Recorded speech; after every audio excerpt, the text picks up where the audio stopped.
دوستو ہمارے چینل پر صرف اور صرف گورنمنٹ آف پاکستان کی طرف سے جاری کردہ محکمہ موسمیات کی رپورٹ نشر کی جاتی ہے۔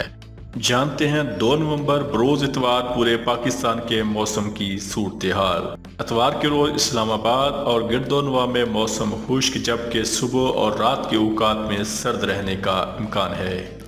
اتوار کے روز صوبہ بلوچستان کے بیشتر اضلاع میں موسم خشک جبکہ شمالی اضلاع میں صبح اور رات کے اوقات میں سرد رہنے کا امکان ہے۔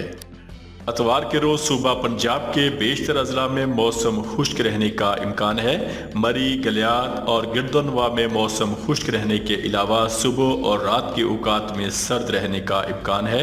لاہور، گجرانوالہ، قصور، شیخو پورہ، اوکاڑہ، فیصل آباد، سیالکوٹ، خانیوال، ساہیوال، رحیم یار خان، بہاولپور، ملتان اور گردونواں میں سموگ ہلکی دھند چھائی رہنے کی توقع ہے۔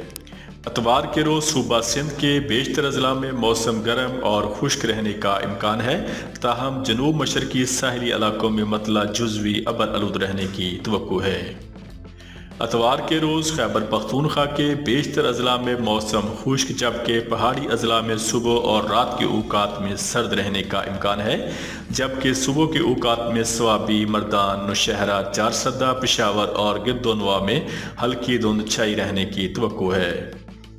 اتوار کے روز گلگت بلتستان میں موسم سرد اور خشک رہنے کا امکان ہے۔ اتوار کے روز کشمیر میں موسم سرد اور خشک رہنے کا امکان ہے۔ روزانہ محکمہ موسمیات پاکستان کی سرکاری رپورٹ جاننے کے لیے ہمارے چینل کو سبسکرائب کر لیں۔ Thank you so much.